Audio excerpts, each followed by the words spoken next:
and just did a show for the NFL. I do both live shows and package shows, which is sort of my sweet spot, just being kind of versatile and scooping in when networks are just too busy around the Super Bowl to use their staff, or whether I have a good idea that I'm able to sell and package. And that's really where the business is now. I am, so I'm Steven Zapotoczny. I actually live in Durham now, not too far from Duke's campus. I spent 20 years in Los Angeles producing films and television. I ran Cable 13, which is now Duke Student Broadcasting, and was very heavily involved in Freewater Productions when I was a student at Duke. I graduated in 1997. Moved to LA, I made a feature my senior year of college, moved to LA. That got some attention, got me an agent, ended up working for another Duke alum out there and started a production company with him. Produced a number of, pretty significant studio films and TV shows and that kind of thing. Probably the best known was a film called We Were Soldiers, that starred Mel Gibson. And then I started my own company, a little boutique company called The Magic Factory. And my goal when I moved to LA was to get out of LA and, get back to the East Coast. And so I moved back to the East Coast and raised my kids and started doing family entertainment. So we've published a number of books, and we actually have a TV series based on one of those books that's supposed to be shooting here in North Carolina in the fall. And it's 8 episodes, essentially season 1 of a series. And just real quick, the thing about my company is that we do everything independently. It is all completely self-financed. We own all of our own intellectual property. And then, that is sort of a big thing for me. I did things in the studio space, and I really wanted to do something where I was controlling the intellectual property. So that's what we do. Hey everybody, my name is Adam Saunders. I run a company called Footprint Features. Footprint Features is an independent production company dedicated to character-driven movies that are accessible to the mainstream. That's sort of our mantra. It actually started out of a theater company that we started out of my experience at Duke, which was I got a bunch of my Duke friends. We had run a theater company together at Duke, and then called Brown and Green Theater, which is long gone. Is Wendell Theater still there? No? Okay, that was our competing one. They stayed there a lot longer than we did. But anyway, then we moved out to LA, all these Duke people and we started a company called Footprint on the Sun, a theater company, which we ran for like 3 years. We did a bunch of plays and all that kind of stuff. But then that transitioned. I trained as an actor, so I went off to grad school to be an actor. And my friends were, training to be directors and writers and all those things. And then after we all sort of finished our grad school, we transitioned it into a production company called Footprint Features. And the idea was that we wanted to create opportunities for ourselves so we weren't waiting for other people to hire us, basically. And we made a movie pretty soon thereafter. It was a movie called Family Weekend with Kristen Chenoweth and Matthew Modine, which was directed by another friend of mine from Duke who Zap knows really well. And then that transitioned into a movie we made called About Alex, because through Family Weekend, we met a really sort of well-known filmmaker named Edward Zwick. And he kind of became a mentor to us. And he had us produce his son's movie called About Alex, which starred Aubrey Plaza and Max Greenfield and people like that. And then from there, we sort of got into the agency world. We started to know agents and they started to know us. So we made a movie called Shimmer Lake with Rainn Wilson and Rob Corddry, which was a Netflix original. Like we were one of the first Netflix originals, which was great for us. And then we did a movie called When We First Met, which you guys may have seen with Adam Devine and Alex Daddario, which was #1 on Netflix, #1 in the world, which we were really excited about. And then when that happened, it sort of opened up like a million things for us. And so then now all of a sudden I was just talking to these guys before you guys got on, but now we've got 4 things that are sort of all going. And one of them, which is I really think is important for me to say to you guys, because it's, I think it's really important, is that, I always wanted to be an actor. I started as an actor. I was at Duke as an actor. I trained as an actor. And even as I was producing all these movies, I was always like, I want to be acting. I want to be acting. So this new movie that we're doing now, which we're 90% shot, we got shut down for COVID, but we have 3 days left. And we're going to go get the rest of it in April. But I wrote it, I'm directing it, and I'm starring in it opposite Tony and Emmy award-winning actress named Leslie Uggams, who you may know. She's Blind Al in the Deadpool movies. I don't know if you know that. But it's also got David Koechner from Anchorman. He was Champ Kind. It's got a whole bunch of fun people in it. And I've just almost done writing my new movie that I'm going to direct and act in as well. So that's happening simultaneously while these other movies that we're producing that have sort of really well-known actors in are happening. So it's been really a rewarding kind of time for me, because the reason that I started Footprint all those years ago was so that eventually I could get to this moment where I could control my own destiny and do exactly what I wanted to do. And that is now happening basically for the first time right now. So that's sort of, that's where I'm at. And I'm excited to talk to all of you guys. Adam, how long are you out of school? What's that? How long are you out of school? I graduated from Duke in '99. Yeah, Adam and I were colleagues there, friends there. He was in both of my productions my junior and senior year. So that's yeah. I've got a movie to pitch you both, but we can do that, as a side. I love it. So just so everyone knows the structure of our panel, we're going to go over all the panelists' Duke experiences, and then we'll move into their careers after Duke, and then we'll open up for audience questions. So for the first question, what did each of you study, and how are you involved in film and media while you were at Duke?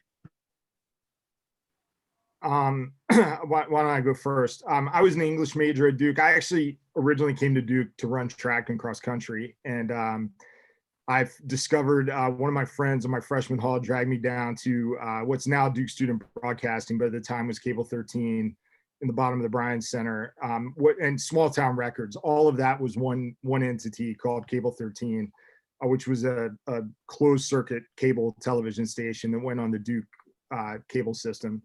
And I got dragged down there, and I was interested in audio production. I was DJing at the time, and so I started doing audio for this show.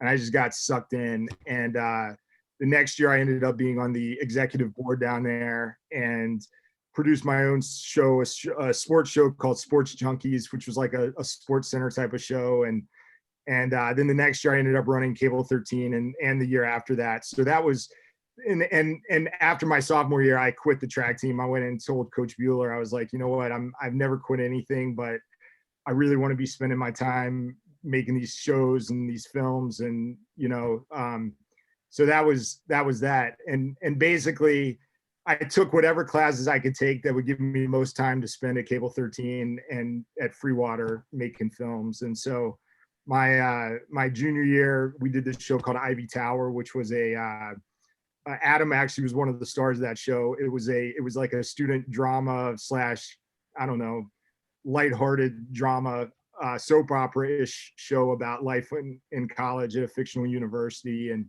that show ended up winning some awards. It won a college Emmy and college television award. And then that got me an internship in LA. And then my senior year, like Adam was saying, I made a feature film through Freewater, which was a shot on 16 millimeter film. And Adam was also in that. And so all of that led me out to LA. But I was an English major, that was it. So, sorry, go ahead. No, that's all right. I went to Duke sort of lost. My family's from New Jersey, and Duke was the furthest away of all the schools I got in. That was pretty good, and I wanted to get away from home a bit, and went down there and really sort of muddled around looking for lost, not really knowing what I wanted to do. I was a public policy major because it kept me in a decent position, because I thought ultimately I'd be going to law school, because if you did pretty well in school and you come from Duke, like being a lawyer, you'd make some money, and that was really the only motivation there. And for those of you who were on the call earlier, I was telling Stephen, just kind of wandered into Cable 13 one day, checked out what they were doing, thought it was kind of cool, learned a little bit watching them do shows for a couple weeks. And the following semester, had some engineer friends build lights and buzzers and did a game show, kind of like a college bowl, but put fraternities against fraternities and dorms against dorms. And I had a fun sort of campy host. And people seemed to like it. And I was encouraged that people liked it. So then we did a talk show where we actually took equipment out of the set and went to where people were. And we sort of specialized in famous faces visiting Duke for basketball games or football games, announcers. And you'd be surprised, like everybody wanted to do it. Like if they could do it, we were getting the Dick Vitales and the Lute Olsons. And you'd be surprised how much power you guys have being Duke students, that people want to see you experiment and try things and are willing to participate if you ask. And if you're respectful of their time, you'd be shocked how many people are willing to help. But did that, loved it, was able to get an independent study the last semester of my senior year. And we did a better version of the talk show where I was able to actually get my friends to help. And another fun part of Cable 13 at the time was you really had quite a bit of freedom. So my buddies were the switchers and the camera people and the audio people, and they stunk, but it was fun. We did it together and we learned, we got better together. The equipment was really just a bunch of toys that they let us figure out how to use and ultimately how to express ourselves. I mean, the camera, the equipment, it's really just the way that you're able to filter out the story that you want to tell, as I'm sure Adam will talk about. But headed to law school, the host of that game show told me that a buddy of his who he had interned for at WABC in New York had moved on to ESPN, and ESPN was offering 6-month paid internships, just free labor, almost free labor for them. I think we were making $250 a week. And I just thought that's really cool. Like I'll go there for 6 months and meet Chris Berman and have a story for the rest of my life before I get to law school. And I assume as we go into the second half of this discussion, I'll pick it up from there. But I was really just not super directed when I went to Duke, and public policy seems to be just sort of a little bit of everything and keeping the options open. And ultimately the options turned into something that was quite different. I was a drama major at Duke. And you know, I was very active in the theater world. When freshman year, I was doing TV stuff like Zap was talking about. I did his show, which was an awesome experience, but I was really doing theater stuff. And you know, an interesting thing happened, and I think it was kind of, now that I sort of think about it, which was really unique to Duke, was the ability that we had to be entrepreneurial. And you know, I saw it with Zap and Seth, who was his partner. Their thing was Z Squad, which was like a really big deal on campus. And you know, they would have shows and films and things like that. But the same thing happened in the theater world. And I want to tell a little theater anecdote because I think it's relevant, which was, you know, I was involved in theater. I'd done a lot of the plays. I'd had really good parts. And then one semester, it was like, I think it was at the beginning of my junior year or the end of my sophomore year. I think it was the beginning of my junior year. Every play that I auditioned for, I didn't get cast in any of them. Like the little parts, the big shows, the student part, like it was like, I didn't get in anything. And I was like, what am I going to do? I'm a drama major. I want to be an actor and I didn't get cast in any play. So I went and talked to my advisor and he was like, do your own play. And I was like, do my own play? What does that mean? He's like, if you can't be in their plays, make your own play. So I literally turned at that moment and I looked, he had a bookshelf behind him and there was a play on there that I'd read called True West. I'd already read it previously. And I was like, fine, I'm going to produce that play. Walking from his office back to my dorm room, I was like, I'm going to produce that play. And I called a friend of mine who had also not got cast and asked him if he would be in my play with me because the play is about two brothers. I said, we're going to be in it together. And he was like, okay, great, I'm in. Let's find a director. And I was thinking, okay, there's a faculty member that I really like working with. He teaches us acting. Let's get him to direct it. I called him up. He said he would direct it. And in like an hour, we had our lead cast and the director set for our play. Now, I was still pissed off because I hadn't been cast in the Duke play. So we had a mission that we were going to open our play on the same night that they opened their play. And we also knew the people in the newspaper. So we talked to our people at the newspaper and told them to review our play, which they did. On the cover of the Duke Chronicle, it said, must see, I'm not holding this personally. You think I don't have it personally, remember it 30 years later. But it said, must see production, True West opens, shows life paradoxes. That was on the front page, our play. And the other one was in like the back, like page 9, the Duke drama play. And this was so deeply rewarding for me, not just for the ego reasons that we had won, but artistically, because it showed that we could do it. And that same, I can't tell you how many times that the germ of that feeling that I had, which is like, these fuckers are not going to, oh, sorry, I can't say that. These people are not going to hold me down. I'm going to keep pushing forward. That thing which started at Duke, I feel that so often now. Anytime we go and we take a show out, nobody buys it. Or I try to get an actor and they won't do it. Or we're trying to get financing for something and it falls through. Or whatever. I'm like, these guys are not going to hold us down. And that impulse, which was fostered at Duke, has been the main thing that has pushed me and our company forward now. And, you know, in terms of what it was for the TV and the film, same kind of thing happened. I made a show that I wrote and directed called The Roommate. It was like a silent movie. And then I did a show called Easy Reading. This was after you were gone, Zap. But we put it on and people were watching it. And it was so rewarding to be creating my own content. And, you know, I think I do want to say one little thing, which was that I got kind of off track for a minute after school, where I was talking to some people and they were kind of like sort of pushing me towards just producing. And this is specific to me. They were kind of pushing me towards just producing. Grow towards the light, someone said to me, grow towards the light. And I really was kind of listening to that. And I was like, you know what? I'm having some success as a producer. I wasn't having as much success as an actor.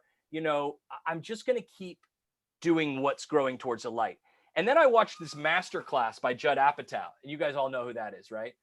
And he was basically like, you have an obligation to yourself to play every role on a film set that you feel you can. So if you feel that you can write, you need to write. If you feel that you can direct, and everybody can direct, is what he said, everybody can direct, which that was like shocking to me, because at that time I was like, I can't direct. He's like, you can direct. If you want to be an actor, you should act. If you want to produce, you should produce. And that concept like has really fed me. And I got to tell you, when we, like I said, this movie that we're 90% of the way done with, which I was writing, acting, directing, and producing, I have never felt more calm on a show that I've been on ever, because it finally felt like I'm doing what I'm supposed to be doing. And all these other times when I'd be like, oh, I have a thought on that, but I really shouldn't say it because I'm not the director, or, oh, I want to be in this, but it just didn't work. So I guess my point is, whatever you want to do, and you should ask yourself that sort of quietly when no one's around and you're not thinking about your parents or money or anything else. Ask yourself, like, what is it in your deepest heart that you want to do? And you can do that. And the great thing about Hollywood, and, you know, and I know Mark and Zap probably can agree with this as well, is you can tell Hollywood anything and they'll believe you. You say, I'm a writer, and they'll say, oh, okay, great. What have you written? You say, I'm a director. Oh, cool. What have you directed? I'm an actor. Okay, what have you been in? Like, you can tell them anything and you can change at any time. But my point in saying that is, whatever you want to do that. So just, if you want to be an actor, act. If you want to be a writer, write. If you want to direct. If you want to do all of them, do all of them. But I think all that, I say that because I learned that lesson at Duke, because I learned it through the theater and I learned it through the film. And there was so much agency that we were given to create our own content. And that's the lesson that honestly is the single most important lesson I learned while I was at college, and still to this day, the most important lesson I've learned. I want to back up real quick what Adam was saying there. If the single biggest thing that I got out of Duke was just being able to make whatever I wanted, you know, having access to equipment, having access to resources, having access to people that were excited and smart and could figure stuff out. And, you know, like, where did I learn to make movies? It was at Duke. It was sitting in the bottom of the Bryan Center. It was, you know, in the middle of the night on the editing, you know, either on the tape machines or on the Avid, like cutting stuff and like just messing around. And you learn storytelling, and you make a bunch of horrible stuff and you're like proud of it. And then you make something that's a little better and you're proud of that. And then you make, you know, but it's like that process. I mean, I went from making a $25,000 movie at Duke, of which we actually in cash probably spent $10,000, to making an $85 million movie for Paramount. And the differences were very slight. Like, it was basically the exact same thing. And so when you're talking about like, what do you get out of a Duke experience? For me, it was exactly what Adam said. It was the ability just to make stuff. And I felt like I got my tuition back at Duke from the amount of free equipment that I had access to and free studio space. And you don't really value that until you're out there having to pay for it. And suddenly you're like, holy crap, like I didn't pay for any of this. Like this was all just given to me essentially. And we just had fun, you know, and that, I mean, I piggyback 100% on what Adam said about that, you know, so those resources, what Katie and what Mary have at Freewater and Duke Student Broadcasting, like get involved. I mean, that is, you want to make films, like you can do it. And there's virtually no difference. I mean, and I'm sure Mark would agree with that. There's a lot of similarities between what you do at Duke and what you can do later on. So I would actually, for me anyway, doing more television, it took me 6 years of my career at ESPN before I got to do what I was doing my senior year at Duke. That the skill set I needed to produce a show from conceit to execution to airing, I was going to local businesses, getting sponsorships and getting prizes. I was figuring out schedules and logistics. How can we do all this in a certain amount of time? And you don't know that you're your own production manager and your own line producer and your own executive producer and the writer you don't know it. You're just doing it. And next thing you know, you're out in the real world and you can only do like 20% of it if you're lucky. And then if they really like you, you can do another 10%, another 10%. It's an amazing opportunity you guys have just to be your own creators and to play with the equipment and take advantage of the really smart people, both your contemporaries and the faculty, who can help you see your vision through. And the only thing I would add to that, especially now at Duke and into your young careers, is if you haven't failed, if you haven't done a crappy program, or you haven't tried really hard and it didn't come out the way that you wanted, then you haven't pushed yourself hard enough. Like now's the time to fail. Try it all. Like if you've got the wackiest, craziest idea, now is the time to try it. And who knows, like maybe you're onto something groundbreaking. But if you're always in your own sweet spot, if you're just sort of playing it safe, you're going to wonder at the end of the day, did I leave some chips on the table? So failure, there's a great quote from the documentary, The Defiant Ones, which if you haven't seen, you should all check it out. And Jimmy Iovine says to use fear as a tailwind and not a headwind. And it really, it rings true. Like take your shots now, take your shots when you graduate. It's only going to get more difficult for you when you have kids and mortgage payments and other responsibilities. So now's the time to go for it. You don't regret the things you try as you move through. It's the other way around. The other thing I'm going to say one more thing, Katie, sorry. The other thing I would say that Mark touched on that is absolutely true. There's an element of all of this, and I think you can hear it from Mark and Adam and me, which is, are you a self-starter or not? Because the reality of it is in all of these different professions, you know, whether it's television, film, any kind of creative arts, you know, if you really want to be creating this stuff, you have to be a self-starter. And, you know, if you can't do it when you have free resources and you have equipment and studios and people and all of that stuff available, you're never going to be able to do it when suddenly you have to pay everybody and you have to rent the equipment and you have to figure that stuff out, you know? And so it's like, you know, people would ask me all the time, like, what did you do? Well, you know, what I did was I actually made films. That's what Adam did. That's what Mark did. You know, we made shows. And the other fascinating thing, at least, and Adam and I are contemporaries, so we could speak to the same thing, but what's amazing is the number of people that I've worked with at Duke who had never done anything before that now have won Emmy Awards and been nominated for Oscars and have done other crazy stuff and are like producing, you know, the head of business affairs for Apple TV Plus worked on our films. You know, he was a soccer player. You know, Adam, I mean, worked on my films as a freshman, and, you know, another friend of mine is now a executive vice president of NFL films. And there's like, it's crazy. So like all these people that you look at and you go, man, they might not know how to do anything. You know, none of us knew how to do stuff. We all taught each other, and then we all went on to do it professionally. So. Well, what you guys have been saying is honestly, you're kind of sort of answering our next question already to a certain degree, which is a lot of us on this call and a lot of other people in Freewater and DSB are thinking about pursuing a career in entertainment, but there are also a lot of people who are maybe unsure. And I was just wondering, like, if you could expand more on like what your advice is for people in DSB, in Freewater right now, who are both maybe unsure about if they want to pursue a career in entertainment, and also like what we should be doing here while we're at Duke and we have these resources. Go ahead, Adam. Yeah, I mean, I think you're right, Katie, that we have kind of been addressing that, which is, you know, I think it's to piggyback on what these guys just said, which is right now you have a unique opportunity to use these free resources. I mean, it's not free, somebody's paying for it, but probably not you, right? So, you know, use those resources, but then all the mistakes that you've made, those are all the lessons that you can learn now. Make as many mistakes as you can right now. Take as many shots as you can right now. When the pressure may feel really high to you, but in a overall life kind of thing, it's relatively low, right?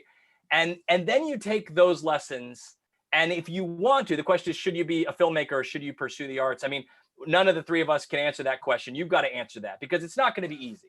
You have to ask yourself, when you look back at your life, when you're 30, 40, 50, 60, 70, you look back and you say, will I have regrets if I didn't? Is this what I have to do? Is this what I need to do with my life? Or would I be just as happy working at a bank or working at a hedge fund or whatever else some of your peers might be doing? If you have to do it, then do it. But I will say one other thing, which is get started now, take your shots now. But also, once you get out in the real world, and it's hard because it will be hard, and there will be doors that you're knocking on that aren't going to open, and every person that you know is going to seem to be more successful than you are. And whatever happened, I thought I had all these great ideas. You just have to find a way every day to get up and keep going. Because, you know, when I was in acting school, one of our teachers said, you know, the key to this business is you want to be the last man standing. And I think there's truth to that. Because you just got to keep going. You never know when's it going to be. You know, I was thinking when you're talking about friends that we've worked with, I was thinking about Jason Tracy, who I don't know if these guys know, but you know, he was like he was working with these guys on We Were Soldiers. He had no idea what he wanted to do. He was a PA on a short film that I made, and then he met his writing partner. What's that? So he was my assistant for 2 years. Yeah, he was his assistant. Then he went on and he met his writing partner, and then blah, blah, blah, blah. Fast forward now all these years, and he's like done 1 million years of television. I think he's won Emmys. He's like massively wealthy, like all these things that your parents are going to be happy about, you know, but for him, you know, it was just, you know, keep going. Like when we graduated college, he didn't know what he wanted to do, you know? So like, I think that is really true, you know, for all of you guys. Like maybe you don't know today, but once you make that decision, if you're in it with your whole heart, stay with it. Just stay with it. Never stop. Because ultimately, there's so many opportunities. You know,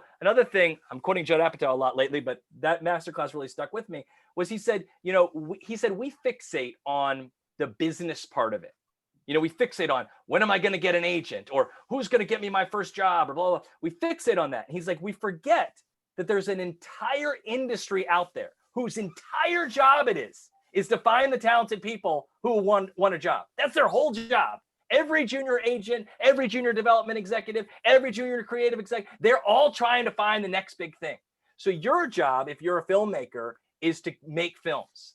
Just keep making films. Just keep putting out YouTube content. Just keep putting things out on TikTok, whatever, because somebody will find you. Don't fixate on that. Fixate on doing what you want to do. Now, if your job is you want to produce content, then produce content. You find that person. You look for the next person on TikTok or the next person on YouTube. But don't worry about all that stuff because they will find you. Focus on what you want to do. That's really the key. I would piggyback that and maybe answer, Katie, your question with a little bit more specificity, which is if you're trying to figure out if you want to do this and the risk is you're not going to make as much money as you would be if you went to something else. Now is the time to really think about not only what do I want out of my professional life, but what am I all about? If the decision is, I know I can make 70 grand if I go to Wall Street and work in my dad's company, and that may be awesome. And that may be a decision that some of you are contemplating or something thereabouts. I'd really rather do film and TV, but I'm going to do this because it's a straighter path to financial success. Then I would tell you, now is the time to really look at that making money at the end of the day without the joy and satisfaction of filling your soul from 30 some odd years out of Duke, really, it doesn't do it. Like, I've made a very conscious decision in the last few years to only work on projects that fill my soul. I call the other jobs toll collecting jobs, where I'm just sort of sitting at the toll booth, doing what I can do, collecting the money. And it's ultimately empty. And finding something that really excites you and giving it a shot now when you think it may be something you want to pursue is a pretty rare opportunity that you may want to factor into that decision making. The other thing that I look at a lot of resumes. Everybody wants a job. And quite frankly, the advantage you guys have at Duke is any Duke student who contacts me, any resume I get, I look at it. Like, that's sort of the deal. We're all part of the same fraternity and sorority. And that's the advantage you have. Like, a lot of us will never say no to you guys, at least to talk on the phone for 5 minutes or to look at a resume. And when I look at a resume, I look for desire. I don't look for a 4.0 GPA and summers in their father's dental assistants, dental office. I'm looking for someone who's out there doing internships, to Adam's point, generating tons of content on their own social media, putting out content on YouTube. If you want to write, are you writing something? That I look for heart and desire. And frankly, if I get a Duke student resume that's a great student, but really doesn't do that, and I get some kid from Rutgers who's like busting his ass trying to like make it in this business, I'm going to take that guy. I'm going to take the person who's got the hunger and has shown that they're not going to get started working hard after I say yes and give them a job. They've already started. This is something that they really want to do. And, just over years, I've sort of learned that I'd rather take the shot there than just with somebody who's got a nice GPA and comes from a nice school. It's an advantage. It's just not the determining factor for me anymore. One thing I was going to say is that I wish my wife was on here talking as well. She and I actually met at Cable 13, producing the show together that Adam was in my junior year. My wife was a senior, and she went out to LA, and we ended up running a film company in LA together for a long number of years. And the interesting thing is, she came from a background, like, neither of her parents graduated from college. Her dad didn't even graduate from high school. He got his GED later on with the Marines. They were a very much blue collar family. And her dad had actually been laid off while she was in school. So she was working nonstop, work, study, and that kind of thing.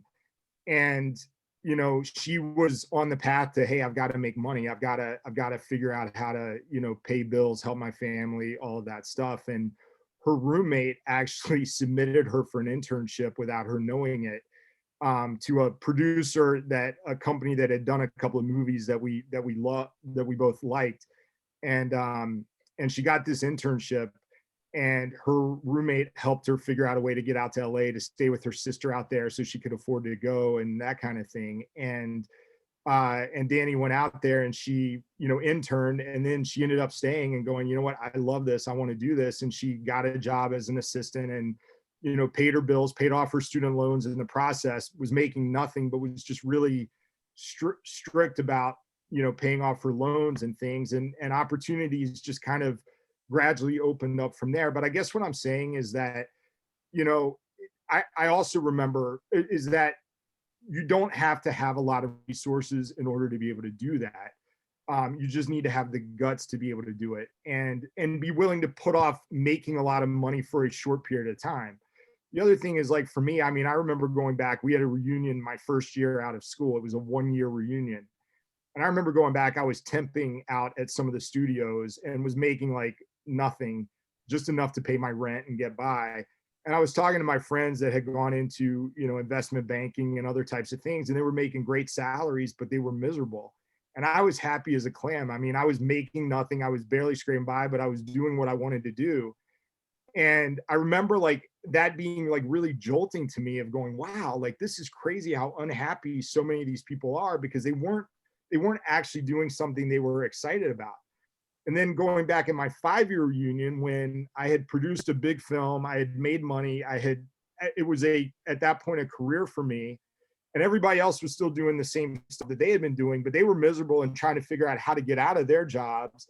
And I was going, man, I'm like doing what I'm loving and I'm making a living at it now. And that was, that was just something that I just vividly remember going, man, I was lucky that I found that and figured that out early on. And then a couple of those friends later on, like in their late 30s, early 40s, moved out to LA to pursue careers that they had probably should have done right out of school. They had been lawyers and vice presidents of this company and that company, and now suddenly they're like trying to figure out how to become a producer, and that's just a really interesting thing to watch that happen. So, I think I was lucky because I figured out after I was down at Cable 13, hey, this is something I want to pursue. And I got sucked in. I didn't know that going to Duke. I actually thought I wanted to be an engineer when I went to Duke. Then I failed calculus my freshman year, and I realized I didn't want to be an engineer anymore. And it sort of went down that other path. But I was lucky that I was able to figure that out and then follow that gut all the way through. But anyway. All right, so sort of to move on to the after Duke portion of things, the first question is, what were your first career steps right out of college, and how did you get into entertainment and media? I think I covered it. Honestly, it was a diversion from going to take my LSAT to go to law school. There was an internship program. It was 6 months. It was at a place that I thought was like, the church. If you're a sports fan, it was this ESPN at the time, and probably today, not as much, but at the time it was like the sports factory, and there was only one of them. And just the opportunity to be a tiny little cog in the wheel and to see how it worked and to meet these famous people who are on TV, for me, it was like, hey, like law school can wait 6 months. I'm going to take advantage of this opportunity if I get in. And I was lucky enough to get in. And quite frankly, there was a moment as a 6-monther, they shift you around every month to a different department. So I got to see how they do highlights, and then I got to see how they do graphics. And then one of the stops is the programming department. And literally at the time, there were big 1-inch reels, which you guys probably don't even know what that is, but they would hang a show and we would watch it and say the commercial happens at 12 minutes and 4 seconds. And the second act opens at 13 minutes. And it was mind numbing, but it was the job. So I did that job. And while I was doing it in that month, I still had like this creative juice to burn. And in my own time, I started gathering assets to make a little video about Ken Griffey Jr. And at the time, he's now probably 50. At the time, he was like 19 or 20. He was just in the major leagues. And I sort of knew enough that we were doing baseball games. So the producers of those games just asked some stars on the teams that you're doing about this kid. And we started accumulating sound bites on Ken Griffey Jr. I finally thought I had enough stuff. The overnight edit was one that no one really signed up for. So I was able to get some 12 at night until 8 in the morning edits. And I put together this little 2-minute piece on Ken Griffey Jr. And one day I handed it to the coordinating producer who was doing the baseball for ESPN at the time and said, here's this Ken Griffey Jr. piece. I wonder if you guys might run it at the All-Star game. And he's like, well, who did it? I'm like, well, I did it. And he's like, well, who asked you to do it? And I'm like, well, nobody asked me to do it. He's like, well, why did you do it? I just thought it would be good. I wanted to do it to see if I could do it. And they ran it, like I ran at the All-Star game. And that was a big moment in my career at ESPN. I was probably there for 4 months, and I was just one of the gang. And then after that, I wasn't one of the gang. I was somebody, that kid did that thing. And, maybe we want him on our show. Maybe he'll do something good for us. And it wasn't so little. It was that drive, the way that Stephen and Adam talk about it. No one stopped me. So I did it. And it separated me from a lot of the pack because not only did I do something above and beyond what they wanted, I also did what they wanted. So it sort of shows that, and it's a long time ago, but kind of that desire and heart that we're talking about. When you tell somebody that story or when you hand somebody that tape, they get it. Oh, this guy worked, the 12 to 8 shift because no one else wanted to and did this thing that no one asked him to do. And those are the types of things that people tend to notice, especially if you're doing what they think is important as well. And it's just that little extra. I have a friend now out here who runs a production company, very successful, does a lot of the 30 for 30 documentaries on ESPN. And when he was a PA out at Fox, he just always wanted to tag along on shoots. They didn't pay him. Like, he just like, can I go on the weekend with Gil and watch him shoot this piece? Do you mind if I go to the writing room and watch them come up with this comedy sketch? Do you mind if I do this? Do you mind if I do that? And the answer is, we never mind. As long as you're doing your job, we want you to grow. And then 6 months later, when that guy walks in your office and says, hey, I really want to try this, you're apt to want to give them a shot, because they've done whatever you've asked them to do, and they've shown the initiative to want to do more. So it's definitely something that gets noticed. It's not like you're in this track that someone else is figuring out how the ride goes. You have some control over the ride. I want to piggyback off that for a second, because I think there's a really important point in that, which is, wherever you want to be, or whoever you want to talk to, or whoever has a career that's similar to something that you want, try to get in touch with those people, or try to get to those places. Like, if you feel like you want to have a career in Los Angeles, move to Los Angeles. Like, if you feel that there's a filmmaker or a producer or an actor or a director that you admire, try to get in touch with those people. I know it seems like daunting and crazy, but you'd be surprised how, if you find out their rep's address or their email address or whatever, and you just shoot them a note and tell them, hey, I'm a Duke student, I'm interested in this, I'd love to know if I could get coffee with you or something.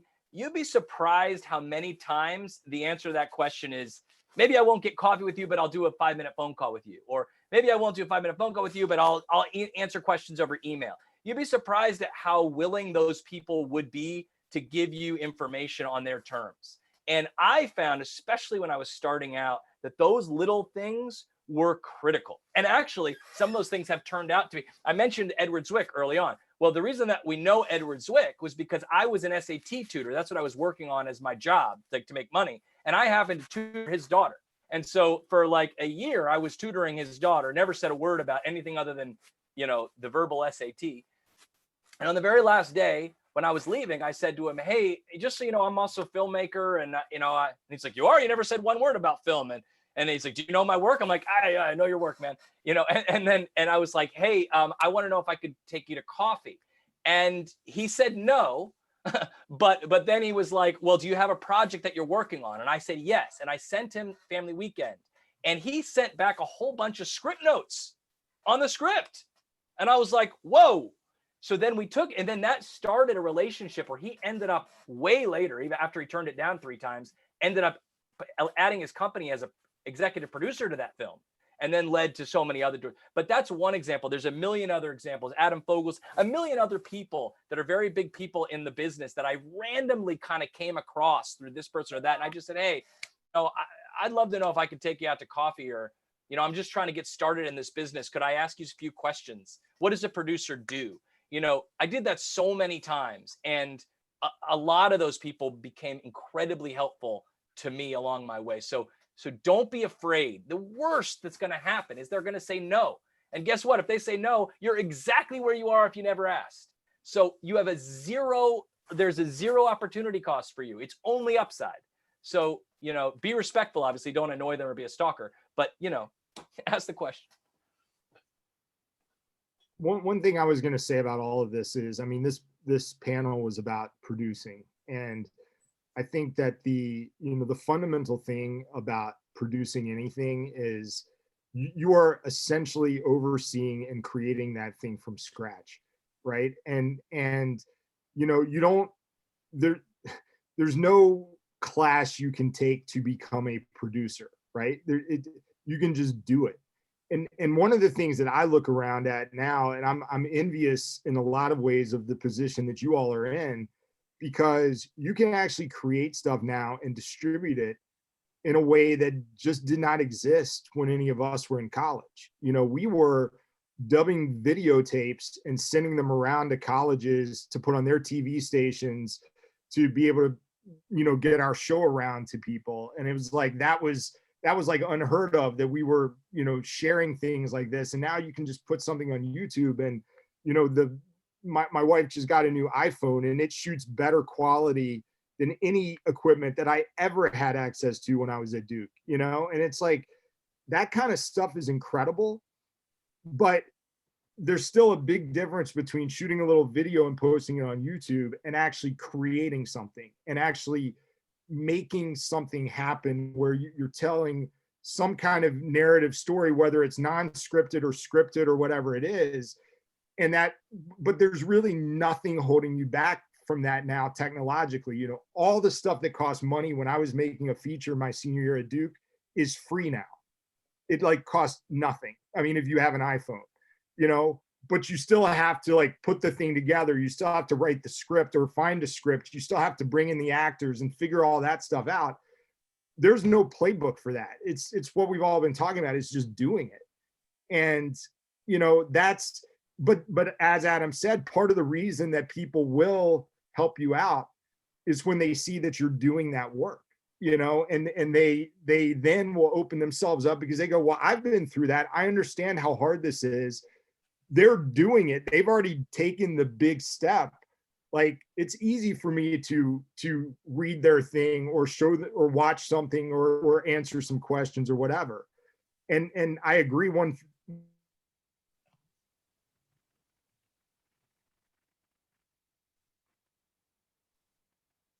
Did we lose him? Looks like maybe.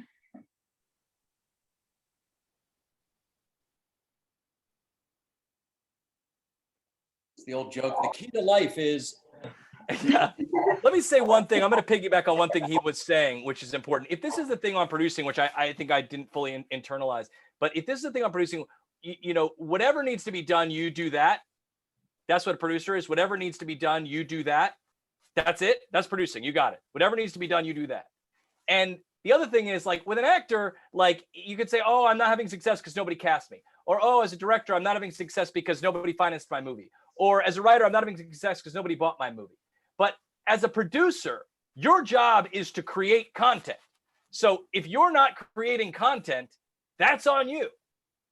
If you're not producing, that's on you. So you have nobody else you can blame if you want to be a producer. If you're not producing, produce. Grab one friend and shoot something on YouTube, or grab no friends, do it yourself. You know, but I actually think it's fun with a lot of people. So get a lot of people, it's better. But the point is, just do it. If you're a producer, you have nobody else to blame. It's your job to produce. And I would just take it a step, define a producer in this business as your job is to make it happen. And make it happen may mean a million different things. And it's on you to figure it out and do it. It could be getting the money. It could be finding the actors. It could be finding the script. In what I do, it's budgeting how much resources you want to spend towards different things or how much time you want to spend on certain elements. The job is to make it happen. And what you guys have the opportunity now is to play around with what that means for you. What is the thing you want to express? What is the thing you want to make happen? You have all of these social media outlets. You have all of these toys at Duke to play with. Start playing around with, what do I want to do first? Wow, that was really fun. I'm glad I made that. How can I take that a step further? What do I need to take that a step further? Do I need actors? Do I need financing? Do I need somebody to make graphics? Do I need to teach myself how to edit? That the job is to get it done. And you know, you're resourceful. That's the job. That's producing. It means something a little bit different for me in non-scripted TV, especially live and sports, than it does in Adam and Steven's world. But at the end of the day, like it's the person who you look to make the project go. And it's exhilarating and it's scary and it's fun and it's sometimes deflating and it's all of those things. But you do have a lot of opportunity to make it what you want it to be. It ultimately, the producer's vision in starting a project and seeing it through, that's the project. And that's how you're judged. And that's kind of cool too. At the end of the day, what you've done is on there for people to assess. No one needs to know how it was made. They need to know this is what this guy is capable or this woman is capable of doing. So it's cool in that you're able to define it to some extent how you want to define it and what it is that you want to create. All right. Well, thank you very much, everyone. I think we're going to try and move on to maybe a couple of audience questions before we wrap it up. This has been fantastic. So for all the audience folks, if you have a question, I guess just like use the little raise your hand thing so I can call on people. Christian, go ahead. Yeah. I was wondering, I guess for Adam specifically, but others can answer too. Like, you seem like you're just crazy busy, and I can understand that being a Duke student. I think we're all just busy all the time. And I was wondering how you find time, and I guess if you could just describe how you write and find time to like really focus in and be creative on the writing process. It's a great question. And I'll tell you exactly what I do. I get up, well, I've got kids, so I get up every morning about 5 a.m., but that's, you probably don't worry about that problem.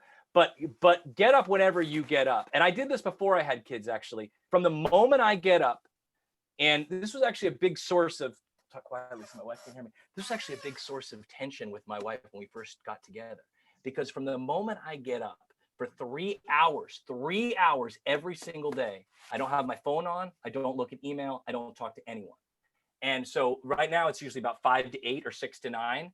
And that's when I write every single day, 7 days a week, 365 days a year. That's me. I'm a kind of an intense personality. You might be able to figure that out from this post, from this thing. But I would say that it doesn't have to be 3 hours. It could be 2 hours. It could be 1 hour. But what you should do is you should carve out the same time every single day. So I think the morning is really good. And you want to know why I grabbed the morning? I read an article years ago, maybe when I was just getting out of Duke actually, about how Prince, you remember Prince, the musician, how he wrote all his songs when he woke up. He would get up and he would carve out 3 hours every morning to write songs. That's where I learned that from. And I copied that. And now when I get up, it's like, if I'm not doing that in the morning, it feels weird. It feels like it just feels weird. Like that's what my body wants to do. So I would say the morning is really good, especially as a Duke student, because your nights become, you probably a lot of social stuff, and your days you've got homework and classes. The moment you get up, I would carve out 1, 2, or 3 hours every single day and write. And, you know, you can brainstorm, you can outline, you can watch other people's movies. Use that as your creative time every single day. Thank you. That's super helpful. No problem. Brandon, you can go ahead. Hey guys, thanks for doing this. So I was just kind of curious. I've been hearing a lot about, people moving out to LA after graduation. What exactly, does that entail? Like, what advice would you give to someone who's thinking about doing that? Anything I should focus on, like housing, or I guess, just like general advice. So I can start with that one. I mean, the reason to move to LA, if you're interested in scripted content, even a lot of non-scripted content, is that ultimately the people that you meet day to day in the jobs that you're going to do out there, no matter how entry level, are going to be people that later on, are moving up the food chain and you're working with. And so you're able to establish relationships that are invaluable and, just be exposed to the professional way that these businesses are run. I mean, the irony is I lived there for 20 years and now I live back in Durham because I wanted to have my company here and do things here and be,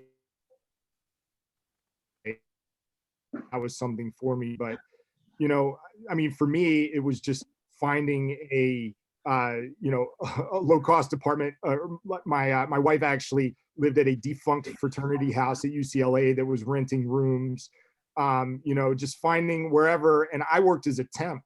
I mean, I signed up in the temp pools at the different studios, and whenever an assistant would be, out for the day, take sick leave or something, they'd fill people in, and they paid decently. And it was a way to kind of see many facets of how a studio worked. And so I did that for about a year.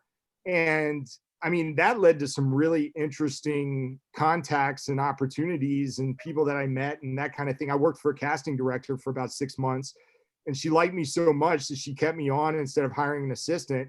She's like one of the top casting directors in Hollywood. Her name's Francine Maisler, and she's like discovered, you name the actors, she discovered them. And to this day, like, we talk, and it's crazy. I started as a temp for her. So, even though I live in Durham, this TV show I'm working on, she's helping me out with the casting on it, you know, and it's like that crazy thing of like, that's, you know, that's it. And you just kind of piece money together, or, you know, some people like, you know, do what Adam did, you know, the SAT prep, the other, you know, you find jobs and you figure out ways until you find a place that is more in line with what you want to be doing and the path you want to be on. But I mean, that was my experience. I would say one thing there, Mark, I don't know if you have a thought on this too, but I think that's right. I think finding out what you want to do and then what's going to serve that, you're probably going to have to make some money somehow, right? So figure out a job that can allow you to have peripheral relationships in that world.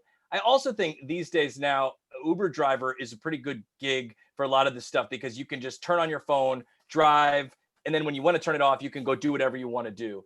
Things like that don't lock yourself up in some other thing where you're not going to have time to write every morning, or not going to have time to go on auditions, or not have time to create content on YouTube, whatever it is that you want to do. Don't give yourself golden handcuffs, because they're not even going to be gold. They're going to be like bronze handcuffs, you know, with the money you're going to make out of school. So don't do that. Just give yourself time and give yourself connections. And that's a reason I think to be in LA too, because like Steve said, you're going to meet people that are going to help you, and you'll help them. Brandon, the only thing I would add is the story of the centipede with 1,000 legs, afraid to make the first step. You're going to have to figure some stuff out. Like, it's not going to be do this, then do this, then do this, and then you're going to have a great career the way that Adam and Steven have done it in narrative film. If you want to be in that business, you come here and you figure it out, and you'll find a place to live, and you'll find a good job, because what you'll do is put yourself in the pool where it's happening. And ultimately, that's going to serve you better than taking a lot of time and trying to figure out the perfect path to take, because sometimes months and years go by before that path comes along. Did you guys ever hear that parable about the professor who had the jar and the pebbles and all that stuff? You guys ever heard that one? So a professor was trying to figure out how he was going to fill up this jar, and he started with these really big stones, and he put it in, and he said, asked his students, is the jar full? And they said, yeah. And then he took a bunch of pebbles and he dumped them in the thing, and he said, and it filled it all the way to the top. And he said, now is it full? And they said, yeah. And then he took a little bit of sand and he put it in there, and it filled in all the crevices. And he said, now is it full? And they said, yeah. And then he took a coffee and he poured it in there, and it was at the top. And they said, now is it full? And he said, yeah. And he said, this is your life. If you would have started with the sand, it would have been full. But the big stones are the important things, the things you care about. That's, if we're in this context, it's your career. You start with that. Then the little pebbles are maybe like the money situation. How are you going to figure out the money stuff? If you would have started with that, there would have been no room for the big stones, right? Then the sand is, whatever the small thing, your housing or your parents' approval. If you would have started with that, there's no room for the other stuff. And then the last thing is coffee, because you always have time to have a cup of coffee with a friend. But if you would have started with that, there's no room for all the other stuff. So basically, that's a long way of saying prioritize the things that matter, and the other things you will always find time for. But if you start with the things that are less important, like where am I going to live? I know that your parents are going to say that's more important. It's not. The most important thing is, what are you wanting to do with your life? You will figure out a place to live. I promise you, you're not going to be homeless. I mean, I think you're a Duke student. I doubt you'll be homeless. You might be, but I doubt it. Start with the things that matter. Okay. All right. Thank you. And the last question is Arya. All right. Hi, everyone. Thanks so much for doing this. I guess my first thing is, I have a question for Mark, is that my favorite show of all time was High Stakes Poker. So I wanted to know if you produced that, or like any other poker shows. But my main film question is that, like, all of you touched upon the importance of sort of just going for it and like just doing the projects you actually want to do. And I guess my question is, how did you use Duke's resources and just like the internet or whatever it is to develop like the technical skills to be able to create those projects? Like, what would you recommend as the best ways to, I guess, develop as like a filmmaker or an artist right now in college? I'll take the first easy part of it. I did a show called The Big Game, where the buy-in was 100 grand up to 500 grand. And also another show called $1 Million Challenge, where we ended up giving $1 million away to a 9/11 first responder who ended up being a good enough poker player to get there. And I did the Aussie Millions cash game. So those are my experiences in cash game poker. But if you really like high stakes poker, the big game might be a good alternative if you haven't checked that one out.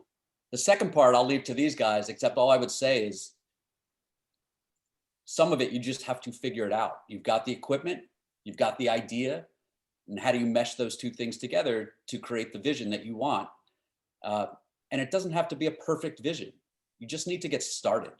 And then you'll start to see little victories. Hey, that was cool. I'm going to do more of that.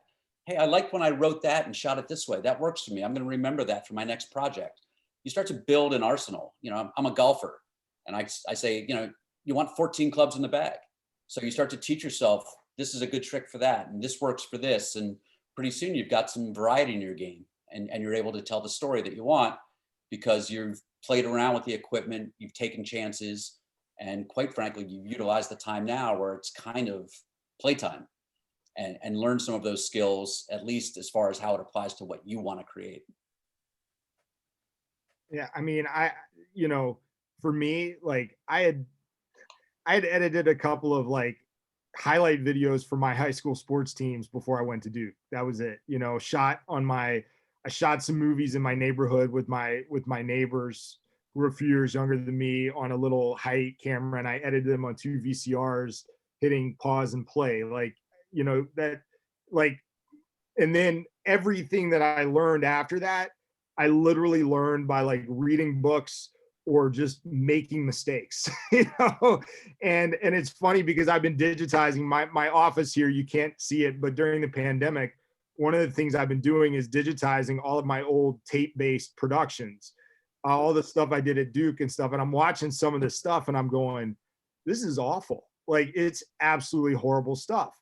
But you know, it's where I learned, and you see this progression that happens from the first stuff I did where, you know, the framing's terrible or the color's terrible or just narratively it's awful, up to, you know, what I did later on, even as a student. And it's amazing to see that progression. And a lot of it was just messing around and being willing to like make garbage and have fun with it, you know? And I think the biggest thing is like, that's kind of the process for everything, because the reality of it is in this business, technology is changing every day anyway. And there's always something new that you don't know how to do. There's always some new spec. There's always some new format or some way of doing things. And so you kind of just have to be a bit of a problem solver and go, this is interesting to me. Like, I'm going to figure this out, or I'm going to find somebody who's very interested in this thing. This is what I'm interested in. And we're going to team up and we're going to figure this thing out together, you know? And there are people at Duke, by the way, I mean, both in the different programs there, but also Duke Recording Studios, Duke Tech Services. I know Katie works at Duke Tech Services, and like those people know their stuff. I mean, you want to learn audio, like go and work with Selden in Duke Tech Services. Like, he knows audio. Like, he's done live audio for years, you know, and those guys have skills, then they can help you, you know? So.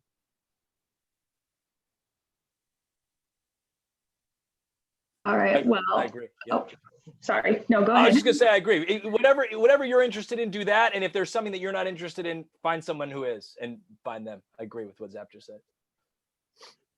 I also want to say Masterclass. I know I keep talking about it, but it's really important. Masterclass is awesome. Do you guys ever use Masterclass? Yeah, so like last year they had this one day where they gave all college students access to the entire masterclass for a year for $1. It was like a crazy. That's awesome. Yeah. There's somebody there teaching you absolutely everything, including poker. It's amazing, and they're the best people in the world. It's amazing. I think it's fantastic. All right. Well, thank you everyone very much for coming. This was fantastic. Thank you to Mark, Adam, and Steve for coming and speaking to all of us. And for those of you in Freewater, I will probably see you very soon. Good to see you all. Good to see you guys. Have a cantina burrito for me. Yeah. Good luck, everybody. Bye. Thank you.